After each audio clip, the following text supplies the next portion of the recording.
तो वेक्टर का एडिशन चल रहा था और एडिशन का प्रॉब्लम हम लोग बना रहे थे, एडिशन ऑफ वेक्टर, इसी का प्रॉब्लम चल रहा था क्लास में, है ना, एडिशन ऑफ वेक्टर। ठीक, तो लास्ट क्लास में हम लोग laws of triangle, laws of parallelogram, laws of polygon, ये सब के बारे में हम लोग बात किए थे। ठीक है, अब हम लोग आज ना नेक्स्ट टॉपिक करने वाले रिजोल्यूशन ऑफ वेक्टर।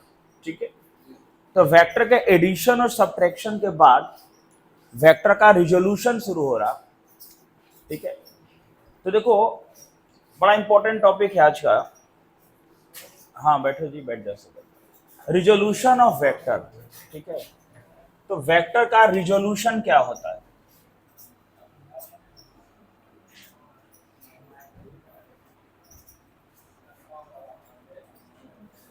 हम लोग बात करने वाले रिजोल्यूशन ऑफ वेक्टर। ठीक है, कि वेक्टर का रिजोल्यूशन क्या है। देखो एक बात समझो, एडिशन ऑफ वेक्टर क्या था?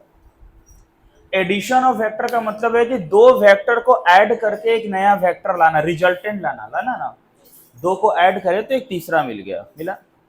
और जो रिजल्टेंट वेक्टर था दोनों का सम होता था ना। तो एडिशन में क्या बात होता था? एडिशन मतलब हम लोग जो वेक्टर का एडिशन किए, सम किए, उसमें बाबू हम लोग दो वेक्टर को ऐड करते थे और दोनों वेक्टर को ऐड करने के बाद एक थर्ड वेक्टर आता था। बैठ जाइए, जैसे r is equal to A plus B, है ना, r is equal to A plus B होता था, उसको हम लोग बोलते थे addition of vector. Addition of vector में क्या क्या पढ़े आप बताइए? लॉज ऑफ ट्रायंगल पढ़े थे और क्या पढ़े थे? पैरेललोग्राम का लॉ पढ़े थे और पॉलीगॉन पढ़े थे, न्यूमेरिकल्स भी उसका बनाए। अब देखो इसका उल्टा, एडिशन ऑफ वेक्टर का उल्टा बात कर रहे हैं, मतलब क्या? अब वेक्टर को ब्रेक करना है, वेक्टर को ब्रेक करना है। अरे बात समझ में, मतलब ऐड किए ना, अब उसको ब्रेक करना है। तो एक रिजल्टेंट वेक्टर को, मतलब देखो ऐसे टू वेक्टर से हम लोग क्या किए, टू वेक्टर का एडिशन किया, एडिशन ऑफ टू वेक्टर। जब हम एडिशन किए, देखो इसको अच्छे से लिखते समझना, मीनिंग समझना बहुत जरूरी है। हम लोग बोले ना कि एडिशन ऑफ टू वेक्टर, तो एडिशन ऑफ टू वेक्टर जब किए तो एक रिजल्टेंट मिला। क्या मिला? एक मिला रिजल्टेंट, माने परिणाम मिला, आंसर मिला। अगर हम लोग दो वेक्टर को ऐड किए तो एक नया रिजल्टेंट मिला, आर मिला ना, R is equal to A plus B. उसका मैग्नीट्यूड क्या मिला? R is equal to root under A square plus B square plus 2ab cos theta. मिला कि नहीं मिला?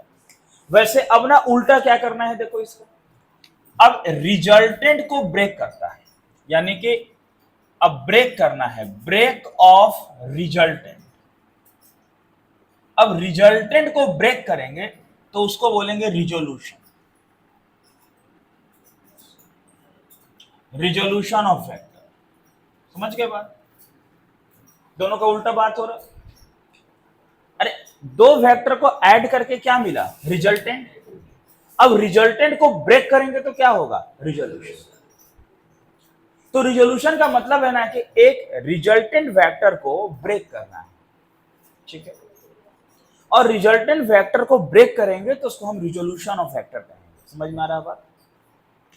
ठीक है ना, एकदम उल्टा, कन्वर्स उसका। ठीक है बाबू, कोई दिक्कत नहीं ना।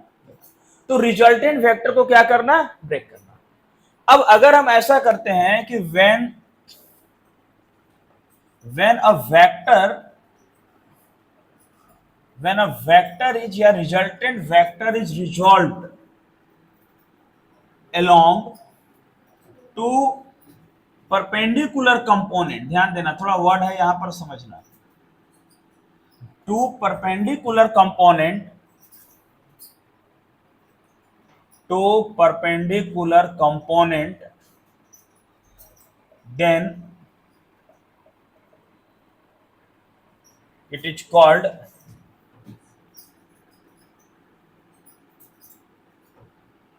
Rectangular component of vector. मतलब हमारा ये टॉपिक है आज का, हम आपको रिजोल्यूशन का मतलब समझा रहे हैं।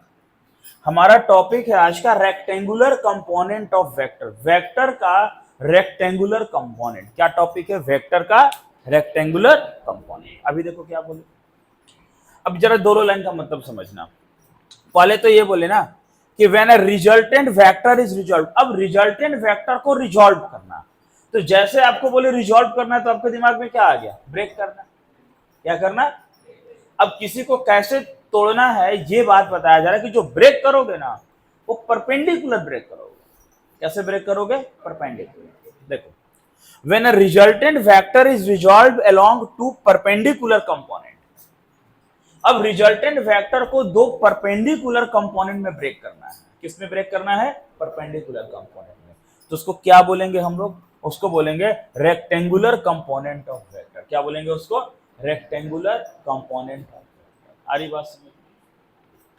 मतलब जब एक वेक्टर को हम रिजॉल्व करेंगे, जब एक वेक्टर को हम रिजॉल्व करेंगे, कहां रिजॉल्व करेंगे बताओ?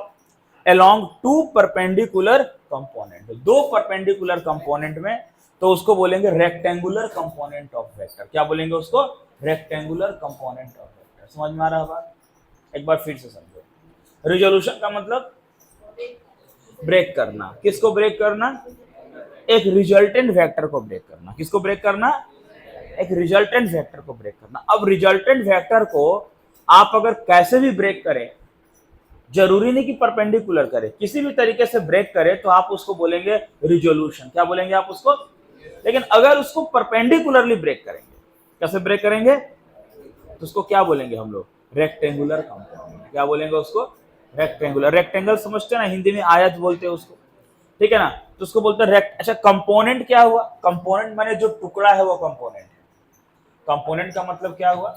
जो उसका टुकड़ा है, यानी कि जो ब्रेक करने के बाद जो मिलेगा उसको क्या बोलेंगे? कंपोनेंट बोलेंगे। अब आपको बताएंगे अभी कि कंपोनेंट क्या होता है, इसमें कोई घबराने का बात नहीं। कंपोनेंट क्या होता है ये बात अभी पता चलने वाला है, ठीक है ना? लेकिन मीनिंग समझे कि सर एडिशन का क्या करना है? उल्टा है ये बात। जो एडिशन ऑफ वेक्टर है उसका क्या है? ऑपोजिट है ये बात। समझ में आ रहा बात? देखिए, तो अब रेजोल्यूशन ऑफ वेक्टर में हमारा टॉपिक आ गया रेक्टेंगुलर कंपोनेंट ऑफ वेक्टर। तो यही हमारा टॉपिक है, हमारा रिजोल्यूशन ऑफ वेक्टर। और ब्रैकेट में लिख देंगे हम यहां पर, क्या लिख देंगे? रेक्टेंगुलर क्या? Component of, rectangular component of. अरे बस समझ। अब एक डायग्राम बना करके हम बताते हैं कि भाई एक वेक्टर को जब हम तोड़ेंगे तो कैसे रेक्टेंगुलर कंपोनेंट में ब्रेक करेंगे, ये आपको हम एक डायग्राम से भी क्लियर कर रहे हैं। हम इसका डेरिवेशन लाएंगे, इसको हम न्यूमेरिकल्स बनाएंगे। बड़ा ही इंपॉर्टेंट टॉपिक, ठीक है? लिखिए, तो नोट करिए इसको।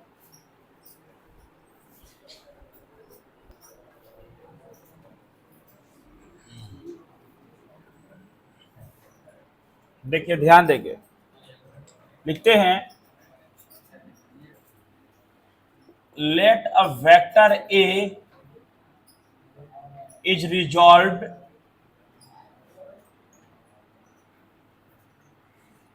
into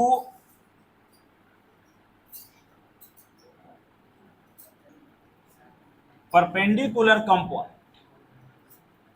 ध्यान दीजिएगा, सारा वर्ड का मीनिंग क्लियर हो जाए, इसमें कुछ टेंशन लेना नहीं। देखिए, मान लो एक वेक्टर है, ये एक एक्स वाई प्लेन। अब ये जो एक्स वाई प्लेन होता है वो परपेंडिकुलर ही होता है, आपको मालूम है। जो एक्स वाई प्लेन क्या है? परपेंडिकुलर। अब यहां ये वेक्टर ए है ऐसे, और ये थीटा एंगल बना रहा है हॉरिजॉन्टल के साथ।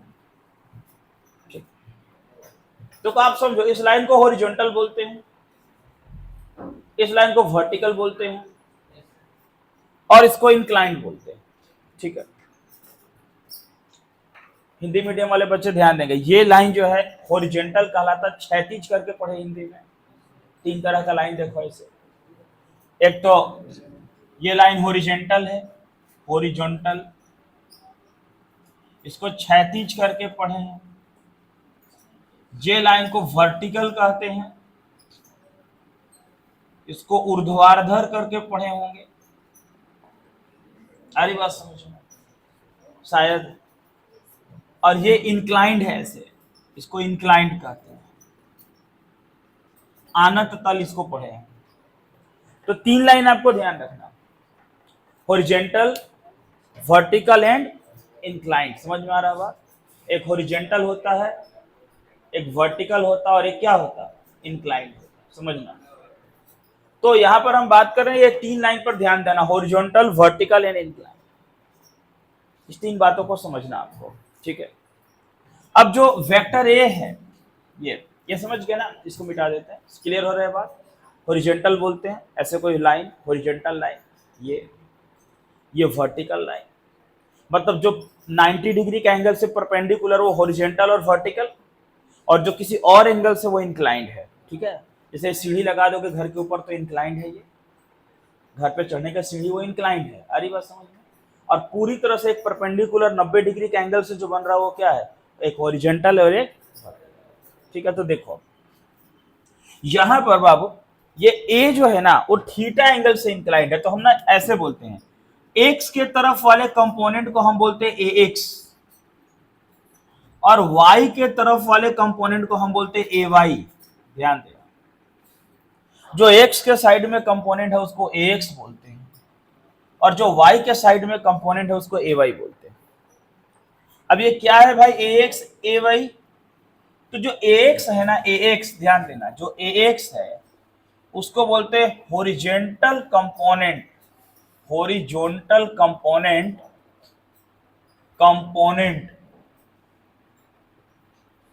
ऑफ ए, वो ए का हॉरिजॉन्टल कंपोनेंट है। ए वाई को क्या बोलेंगे, हाँ बिल्कुल सही समझे, वर्टिकल कंपोनेंट, क्या, वर्टिकल कंपोनेंट ऑफ, बोलेंगे ना, ये हॉरिजॉन्टल कंपोनेंट, ये वर्टिकल कंपोनेंट, ठीक है। समझ में आ रहा बात। अब देखो आगे बोलते हैं, यहां पर इस लाइन को ऐसे मिला देते, एक लाइन को ऐसे मिला देते, कोई दिक्कत है, कोई दिक्कत नहीं सर, मिला दीजिए, कोई प्रॉब्लम नहीं। देखिए नाम दे दो कुछ, ओ नाम दे दो, ए बी, इसका नाम सी, इसमें भी कोई समस्या नहीं। बोलते हैं इन ट्राइंगल ए ओ बी, अच्छा ट्राइंगल ए ओ बी दिखाई दे रहा है, दिखाई दे रहा है ना, ठीक है। तो आपको तो पहले ही से मालूम है कि फिजिक्स में मैथमेटिक्स का आना स्वाभाविक है, उसके बिना तो हो नहीं सकता। बताइए साइन थीटा बराबर क्या होगा, पी बाई एच होता है, तो सामने वाला ये परपेंडिकुलर है, ये भी बिल्कुल सही बात है, और एच कौन है, ओ ए, नहीं है, तो क्या हो गया बोलना, साइन थीटा बराबर ए बी, बोलो साइन थीटा बराबर ए बी। अब ये ए वाई है तो इसके सामने वाला ये भी ए वाई है, ये ए एक्स होगा तो इसके सामने वाला ए एक्स होगा, क्योंकि ये डायग्राम तो रेक्टेंगल जैसा बन गया, इसलिए तो बोले थे रेक्टेंगुलर कंपोनेंट टॉपिक का नाम बन गया ना, रेक्टेंगल जैसा, समझ रहे हैं बात, आयताकार, आयत जैसा, ठीक है। देखो अब यहाँ पे बताओ ए बी का वैल्यू कितना होगा, ए वाई, और ओ ए का वैल्यू क्या होगा, ए। जब भी हम एंगल का यूज करेंगे तो हम वेक्टर का साइन अपने आप हटा देंगे, इस बात को ध्यान में रखिएगा। तो बताइए ए वाई बराबर क्या निकल गया, ए वाई बराबर क्या निकल गया, ए साइन थीटा। इसको इक्वेशन 1 कर देते, कोई समस्या है, कोई समस्या नहीं। अब आगे देखो भाई, इसी ट्रायंगल में, ये जो ट्रायंगल अभी हम दिखाई दिया, इसी ट्रायंगल में बताओ cos थीटा बराबर क्या होगा, बोलो क्या होगा cos थीटा, बताना। हाँ b बाई एच होगा ना, बोलिए क्या लिखें, ओबी बटा, बहुत अच्छी बात, cos थीटा बराबर ओबी कितना है, ए एक्स, और ये कितना है, ए, ठीक है ना। थोड़ा साइन कॉस का वैल्यू जानना पड़ेगा। ए एक्स बराबर क्या निकल गया बताइए, ए एक्स बराबर क्या निकल गया, ए कॉस थीटा इक्वेशन निकल गया ना, एक्स बराबर ए कॉस थीटा इक्वेशन। अब हम बोलते हैं इसमें squaring and adding equation 1 and 2, squaring and adding equation 1 and 2, equation 1 और 2 को स्क्वायर करके ऐड कर दो, ठीक है, करते स्क्वायर करके ऐड, बताइए क्या होगा स्क्वायर करके ऐड करेंगे, बोलो समझ में आ रहा बात ना।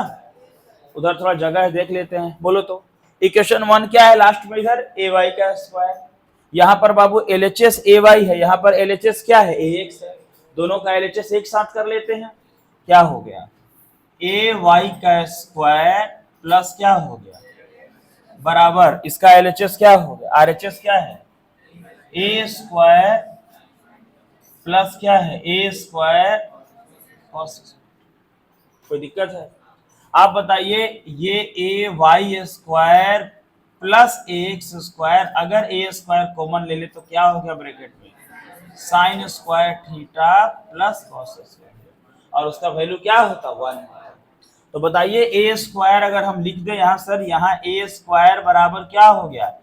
ए एक्स का स्क्वायर प्लस क्या हुआ? ए वाई का स्क्वायर, ए एक्स का स्क्वायर प्लस, तो ए बराबर क्या हो गया बोलो? ए बराबर क्या मिल गया? A is equal to root under क्या हो गया? ए एक्स का स्क्वायर प्लस क्या हो गया? ए वाई का स्क्वायर मिला ना? तो क्या क्या फॉर्मूला मिला हमारा? नहीं समझे बात? अरे ये 1 हो गया ना, तो 1 हो गया तो ए स्क्वायर यहाँ लिखे, फिर ये दोनों को ए वाई या ए एक्स को पहले लिख दे, ए वाई को बाद में लिखे।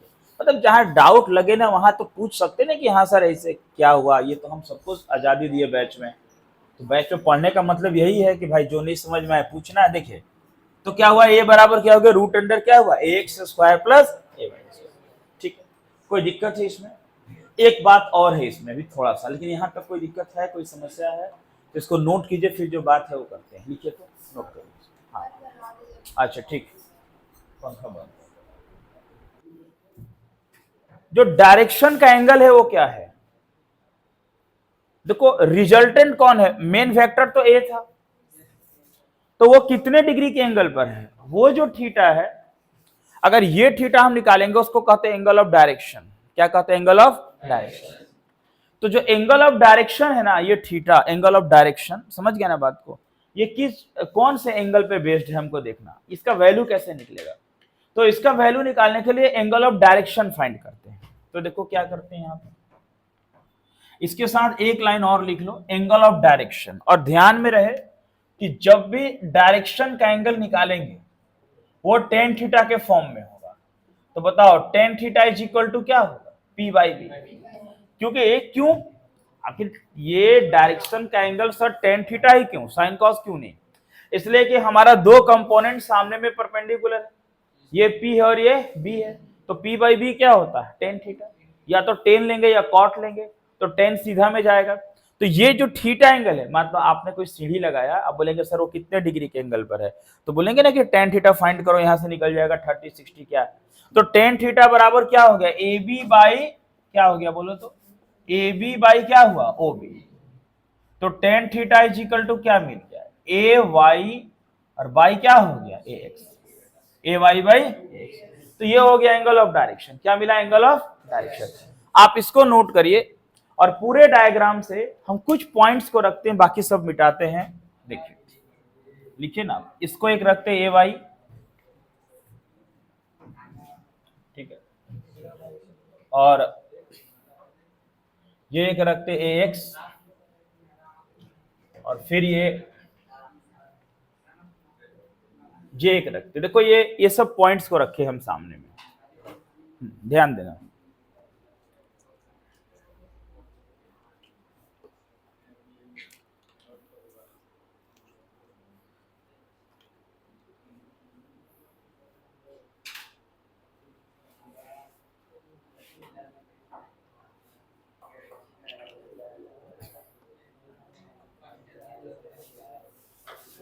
देखिए ध्यान देना, अब हम बोलते हैं ना कि ये ए वाई ए एक्स और ए वाई ए एक्स और ए। देखो क्या क्या डायग्राम में क्या क्या सामने रखे, अभी जो डायग्राम में सामने रखे उस पर विशेष हम ध्यान देने वाले। देखिए ये वेक्टर ए थीटा एंगल से इंक्लाइंड है, ये ए एक्स, ये कौन सा कंपोनेंट है? हॉरिजॉन्टल। ये कौन सा है? वर्टिकल। और ये ए टोटल है, और ये डायरेक्शन का एंगल है ना। तो हमारे पास ये जो 4 पॉइंट्स है, इस चारों पॉइंट को हम एक साथ लिखते हैं, और तब आपको हम इंपॉर्टेंट बात क्या बता रहे हैं कि आज के बाद ये बातें याद रखनी है, आज के बाद ये भूलना नहीं है। अगर भूल गए तो पूरे 12 में बहुत प्रॉब्लम होने वाला 11 के साथ साथ। तो आज के क्लास का सबसे इंपॉर्टेंट डिस्कशन होने जा रहा है, ध्यान दो कि हम लोग को क्या आज के बाद समझना है। ये sir rectangular component of vector का क्या बेनिफिट होने वाला है। देखिए बहुत जबरदस्त बेनिफिट है। आप 12 में जब जाएंगे इलेक्ट्रोस्टैटिक्स चैप्टर में, वहां आप न्यूमेरिकल्स बनाएंगे, डायरेक्ट वहां साइन कॉस इतना जाएगा, साइन कॉस आप समझेंगे सर ये क्या साइन कॉस हो रहा है। फिर वहां कोई बच्चा पूछता तो हम लोग बोलते कि आपने 11 अच्छा से नहीं पढ़ा, वेक्टर नहीं पढ़े इसलिए आपको प्रॉब्लम हो रहा, ठीक है ना। देखिए ये डायग्राम मेरे सामने है, इस डायग्राम को हम ऐसे करें कि चलो इस डायग्राम को हम फ्रेश बना ले कि ये एक ए वेक्टर था, ये थीटा एंगल था, जे इसका कंपोनेंट ax और जे इसका कंपोनेंट क्या है। फिर हम क्या देखे, देखो कि यहाँ ax का वैल्यू क्या निकला, यहां से लिखते हैं ax का वैल्यू क्या निकला, a cos थीटा। ay का वैल्यू क्या निकला बताओ, a sin थीटा। a का वैल्यू क्या निकला बताओ, ax square plus ay square. Tan theta का वैल्यू क्या निकला बोलो, ay। ये बातें बहुत ही इंपॉर्टेंट बातें हैं, ये इतना इंपॉर्टेंट बात है जिसका इंपॉर्टेंट अभी आपको समझ में नहीं आएगा, लेकिन जब समझ में आएगा तो आप याद करेंगे कि हम ऐसा क्या बोल रहे थे। देखिए आज के बाद हम ये समझे कि अगर कोई वेक्टर क्वांटिटी स्केलर नहीं, वेक्टर, कोई मास के साथ ये बात नहीं होने वाला, टाइम के साथ बात नहीं होने वाला, ये नहीं कि मास को m cos m sin में तोड़ देंगे, बिल्कुल नहीं। जो वेक्टर क्वांटिटी, जो क्या है वेक्टर क्वांटिटी, जो नेचर में वेक्टर क्वांटिटी है, जैसे एक वेक्टर क्वांटिटी बताओ, फोर्स वेक्टर क्वांटिटी है। जो नेचर में वेक्टर क्वांटिटी है वो जिसके साथ थीटा एंगल बनाएगा, जिसके साथ थीटा एंगल बनाएगा वो कॉस का कंपोनेंट होगा, और जो दूसरा सामने का परपेंडिकुलर है वो साइन का कंपोनेंट होगा। जिसके साथ एंगल बनेगा कॉस थीटा होगा, जिसके साथ एंगल नहीं बनेगा साइन थीटा होगा। जिसके साथ थीटा लगने वाला वो कॉस का कंपोनेंट होगा, जो परपेंडिकुलर दूसरा कंपोनेंट होगा वो साइन का कंपोनेंट होगा। कोई भी वेक्टर क्वांटिटी के साथ ये फॉर्मूला पूरा यूनिवर्सली ट्रूथ है, हर जगह, सर्वत्र जिसको बोलते हैं, हर जगह, ये कहीं भी हो सकता है, आप कहीं भी इसको ब्रेक कर सकते हैं, कहीं भी लिख सकते हैं, हर जगह वैलिड है। वो क्या वैलिड है, देखो जैसे बोलेंगे सर आपका ये कहना ना कि सर अगर ये फोर्स वेक्टर क्वांटिटी है, सर ये फोर्स वेक्टर क्वांटिटी है और ये F 60 डिग्री का एंगल बनाता है, तो बोलेंगे ये वाला होगा F cos 60 और ये वाला होगा F sin 60। This is horizontal component, this is vertical component. अगर बोल दे कि ये फोर्स है 50 न्यूटन का, 50 न्यूटन का फोर्स है, 60 डिग्री का एंगल बनता है, बोलेंगे अच्छा अगर ये F है हमारा 50 न्यूटन, बोलेंगे ये हॉरिजॉन्टल कंपोनेंट, इसी को बोलते हैं Fx। ये वर्टिकल कंपोनेंट, इसी को क्या बोलते हैं Fy। हॉरिजॉन्टल कंपोनेंट उसको बोलेंगे जिसके साथ एंगल बनेगा, और जो दूसरा कंपोनेंट परपेंडिकुलर और वर्टिकल होगा। तो सर अगर ये F 50 न्यूटन है तो Fx कितना है, बोलेंगे Fx है F cos 60, मतलब 50 इंटू cos 60 1/2, 25 न्यूटन है Fx। बोले वाह, ये बात है बिल्कुल। जिसके साथ एंगल बनेगा कॉस का कंपोनेंट होगा, जिसके साथ एंगल नहीं बनेगा साइन का कंपोनेंट होगा। ये वर्टिकल कंपोनेंट है सर Fy, तो Fy हो गया F sin 60। अब ये F का वैल्यू है सर 50 इंटू साइन 60 √3/2, यानी कि 25 √3 न्यूटन, 25 √3 न्यूटन। समझ में आ रहा है बात। मतलब आपका कहना है कि सर अगर ऐसा हो कि ये कोई वेलोसिटी v हो और वेलोसिटी वेक्टर क्वांटिटी है, वेलोसिटी क्या है तो एकदम वेक्टर है, तो सर ये vx है और ये क्या है vy है, तो आपका कहना है कि जो vx है वो क्या होगा v cos थीटा, vy क्या होगा v sin theta, v equal to क्या होगा √vx square plus vy square, tan theta equal to क्या होगा तो vy/vx। ये आज के क्लास का सबसे इंपॉर्टेंट पॉइंट है। कहीं भी जो नेचर में वेक्टर होता है, जो नेचर में वेक्टर होता है और कोई नहीं, जो नेचर में वेक्टर क्वांटिटी होता है, इसको बोलते हैं rectangular component. Rectangular component perpendicularly break किया साइन और कॉस में। हरी बात समझ में। हाँ, v equal to √vx square plus vy square. अभी आप क्या पढ़े, a इक्वल टू √, क्या आया था ax square plus ay square आया था फाइनल आंसर। फिर आप डायरेक्शन का एंगल टेन थीटा क्या पढ़े थे ay/x, तो यहाँ वेलोसिटी है तो v इक्वल टू होगा ना √vx square plus vy square, कि नहीं होगा। समझ में आ रहा है बात ना, यही बात हम समझा रहे हैं। कि जो नेचर में वेक्टर क्वांटिटी होता है उसके साथ जो एंगल बनेगा, जहां एंगल होगा थीटा वो कॉस होगा, this is called the horizontal component, और जो दूसरा कंपोनेंट होगा वर्टिकल वो साइन होगा। एक साइन थीटा और एक कॉस में ब्रेक करेगा वो। समझ में आ रहा बात? मतलब ये यूनिवर्सली ट्रूथ है, यूनिवर्सली ट्रूथ है। बोले सर अगर ऐसा हम करें, सर ऐसा करें कि यहां पर ऐसा करें, सर ये वाला बात में सर यहां थीटा यहां बना देते ए के साथ, हम बोले कोई दिक्कत का बात नहीं। अगर आप थीटा यहां बना देते हो तो ये हो गया ए कॉस थीटा और ये हो गया ए, उसमें कोई दिक्कत का बात नहीं है। समझ में आ रहा बात ना? क्लियर है ना? तो this is called rectangular component of vector. समझ में आ रहा बात? क्या समझे कि जब एक रिजोल्यूशन, एक बार फिर से रिवाइज करो, क्या समझे? रिजोल्यूशन का मतलब कौन से वेक्टर को तोड़ना? रिजल्टेंट वेक्टर को तोड़ना, उसको क्या बोलते हैं? रिजोल्यूशन। और जब उस रिजल्टेंट वेक्टर को परपेंडिकुलर ब्रेक करते हैं तो क्या बोलते हैं? Rectangular component of vector. क्या बोलते हैं उसको? उसको बोलते हैं रेक्टेंगुलर कंपोनेंट ऑफ। और जब वो रेक्टेंगुलर कंपोनेंट ऑफ वेक्टर होता है तो जो जिसके साथ एंगल बनाएगा वो क्या कंपोनेंट होता है? कॉस का कंपोनेंट होता है। और जो परपेंडिकुलर दूसरा कंपोनेंट होगा क्या होगा? साइन का कंपोनेंट होगा। और उसका रिजल्टेंट कैसे फाइंड करेंगे? रूट अंडर हॉरिजॉन्टल का स्क्वायर प्लस वर्टिकल का स्क्वायर। और डायरेक्शन का एंगल कैसे फाइंड करेंगे? tan theta is equal to vx by vy। लेकिन ये किसके साथ अप्लाई होगा? ओनली एंड ओनली क्या? वेक्टर क्वांटिटी के साथ। कोई मास के साथ नहीं हो सकता है, ठीक है ना?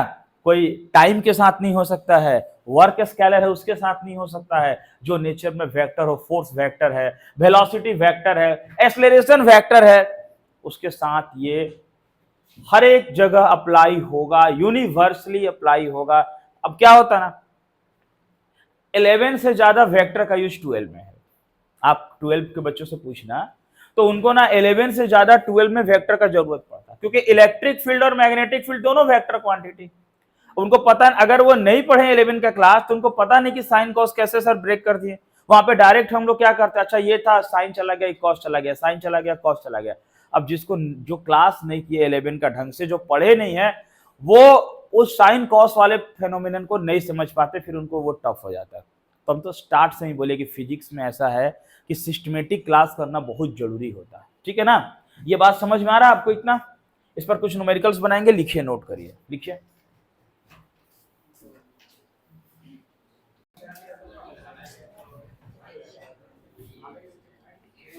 लिखो, एक पहले सिंपल प्रॉब्लम बनाओ तो लिखो, लिखो।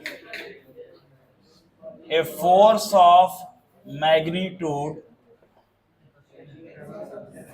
100 न्यूटन इज, हम लिखे force of magnitude 100 Newton is inclined at an angle of 30 degree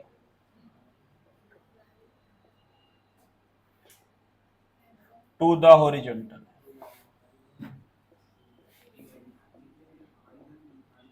Find its horizontal and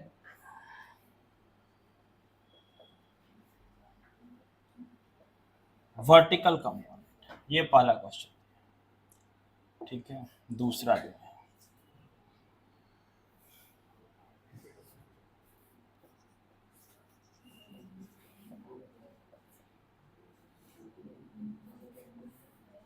force is inclined at 60 degree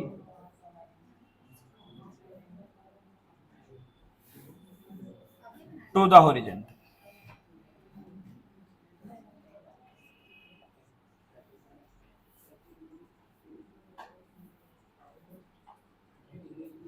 if its rectangular component,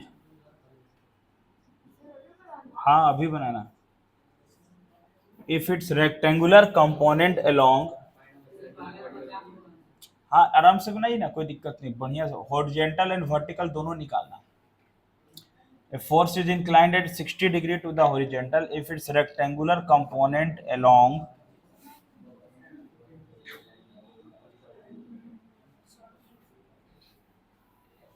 horizontal direction is 100 Newton. 100 Newton. Find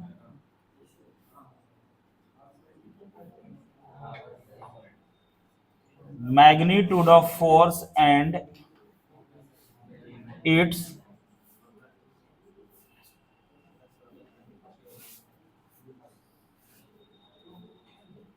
vertical component. ठीक है, ये दोनों question बनाना अभी।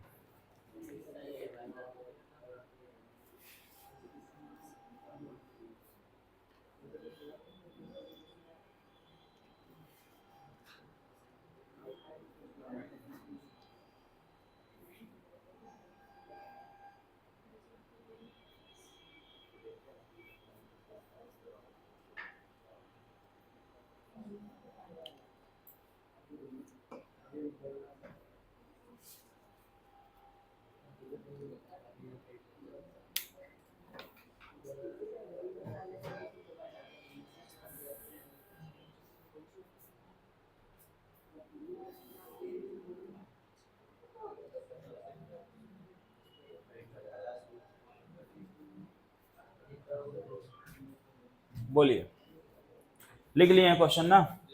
ठीक है,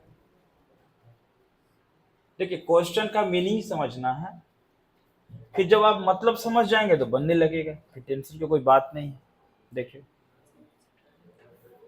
अब इसमें बोल रहे हैं कि फोर्स है जिसका मैग्नीट्यूड 100 न्यूटन है, मतलब एफ का वैल्यू 100 न्यूटन है पहला क्वेश्चन में, और वो इंक्लाइंड किस पर है? 30 डिग्री हॉरिजॉन्टल पे।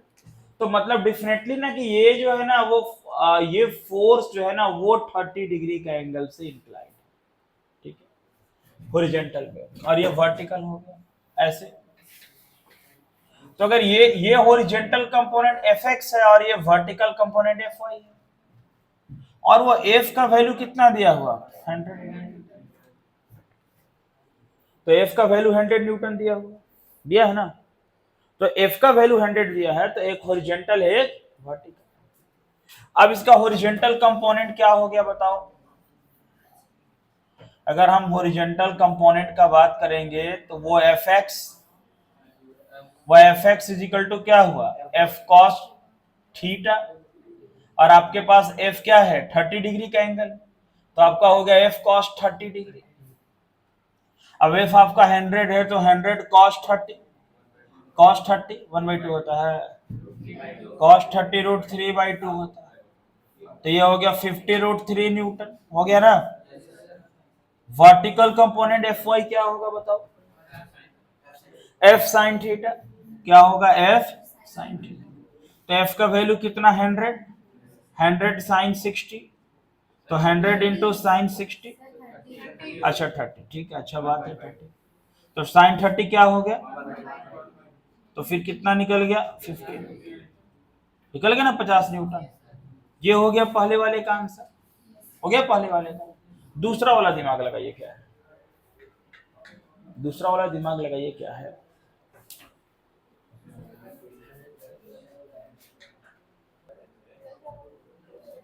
देखिए सेकंड वाला, देखते हैं आपका आंसर कितना आया। 100 बोल रहे हैं। Force is inclined at 60 degree to the horizontal. Force जो है वो 60 डिग्री के एंगल पर इंक्लाइंड है हॉरिजॉन्टल के साथ। कितने के एंगल पर है? 60 डिग्री। तो फोर्स इंक्लाइंड है 60 डिग्री एंगल हॉरिजॉन्टल के साथ if it's rectangular component along horizontal direction is 100 Newton. मतलब ये 100 न्यूटन फोर्स नहीं दिया हुआ है, वही तो बात है, पढ़ना है। देखो क्या बता रहे हैं, ये जो है ना फोर्स इंक्लाइंड है कितने डिग्री के एंगल से? 60।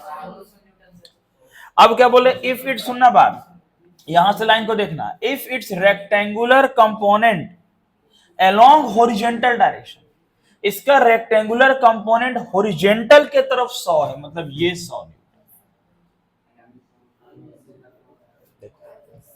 If it's rectangular component along horizontal direction is 100 Newton. इसलिए क्वेश्चन को पढ़ा जाता 2-3 बार।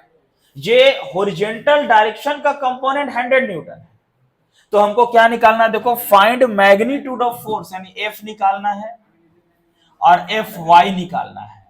और आपका एफ एक्स कितना दिया हुआ है 100 न्यूटन। तो आप बोलेंगे ना कि एफ कॉस 60 कितना दिया हुआ है 100 न्यूटन, बोलेंगे एफ एक्स का। अरे एफ एक्स 100 दिया है ना, देखो तो F X is equal to क्या हो गया एफ कॉस 60 डिग्री। तो एफ एक्स का वैल्यू क्या है 100 बराबर क्या हो गया एफ कॉस 60। तो 100 is equal to F into cos 60 1/2 होगा ना। तो 2 जाके मल्टीप्लाई होके क्या हो गया, तो फोर्स कितना निकल गया 200 न्यूटन निकला ना। फिर और क्या बोले थे साथ में, find the magnitude of force and it's vertical component. बोलो क्या होगा वर्टिकल कंपोनेंट, वर्टिकल कंपोनेंट क्या होगा बताना। इसका वर्टिकल कंपोनेंट अगर हम लें तो वी वाई बराबर नहीं सॉरी वी वाई बोलते F Y is equal to क्या होगा एफ साइन 60। अब एफ निकल गया 200 साइन 60 रूट 3/2 कट के हो गया 100 रूट 3 न्यूटन आंसर। समझ में आ रहा बात कैसे हुआ। तो लैंग्वेज का चेंज है जरा सा, आपको ये समझना हॉरिजॉन्टल दिया हुआ कि वर्टिकल।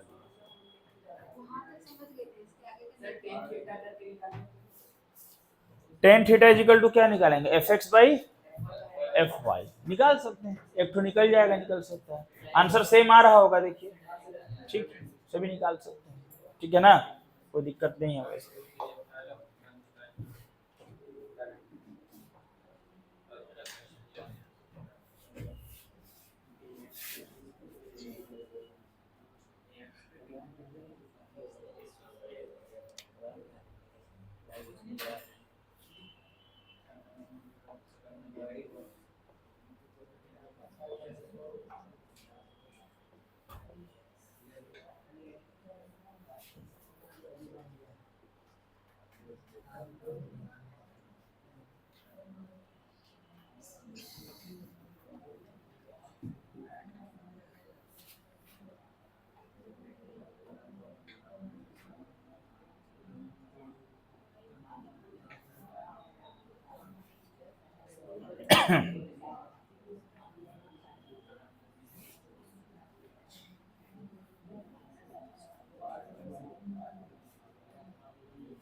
चलिए एक और क्वेश्चन दिए बना लीजिएगा, और इससे रिलेटेड और भी कुछ न्यूमेरिकल्स हम लोग बात करेंगे, वो अगले क्लास में बात करेंगे। अभी एक लिख देते क्या, देखो यहाँ पे an aeroplane take off at an angle of 30 degree with the horizontal if the velocity of aeroplane is 250 kilometre per hour find its velocity along horizontal and vertical direction. आ रही बात समझ।